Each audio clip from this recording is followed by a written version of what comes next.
Hi, I'm Chelsea, and today I'm going to be teaching you about still life photography. You might be wondering why. Chelsea, that's super boring. Well, you're wrong. It's a great exercise for composition because you're organizing all of the objects that you're photographing. It's a good way to practice your lighting, and it's also a good introduction to conceptual art. It's really blending art and science of photography. You're taking objects, you're rearranging them, you're lighting them, and you're finding a concept and introducing some symbolism. So let's get started. I was first inspired to try still life photography when I learned about still life in my art history class. At first, I thought it was just boring pictures of fruit and various objects, but I shortly thereafter learned that it's pretty cool. There's a lot of metaphor. Each thing in the picture symbolizes something, and you can really make a creative picture. So let me tell you how I got started making my still life photo. The first thing that I did was conceptualize it. I actually wasn't anywhere near my camera. I took my notepad here and I drew a picture. I thought of a concept and some props. Now, my theme is going to be my family, Tony and Madeline. Yours could be anything. It could be politics, it could be some view you have on the world, religion, whatever you want to do. When I chose the props, I happened to choose things that I had in my house, but I was also aware of the fact that they have to be meaningful. If you're not good at the symbolic stuff, you can actually look up what certain objects mean in still life art. They all have different meanings. Candles can represent eternity and life. Books can represent knowledge. Triangle represents the divine trinity, God, Jesus, the Holy Ghost. And the upside down triangle represents femininity. A lot of things have a lot of different meanings. When you're choosing your props, you want to consider using props that interact well with light. So if you look at the ones that I chose here, I have a metallic camera that I knew would reflect the light nicely. I have this feather vest that I knew the light would shine through. And I have candles, which I knew would let off a nice warm glowing light, and a silver candelabra. You want to choose things that are aesthetically pleasing. So, for example, I did have a black camera, but I knew that it would kind of lose its detail if I didn't have enough light on it. So just kind of choose your props wisely. Then next you want to think about arranging them, the composition.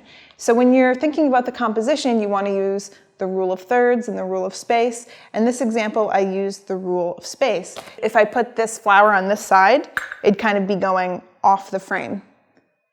When I put it on this side, I knew it would be kind of leaning towards the candles and making a leading line, drawing your attention to them.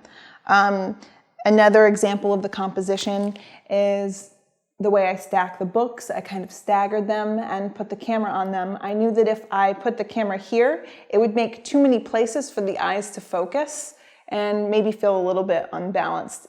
It also was getting lost in the feathers. So you just want to play with arranging things, look into compositional rules and things that look good on camera, and have fun with it. So aside from choosing props that look good on camera, they also mean something to me. Let's take a look at why I chose them and what the meaning was.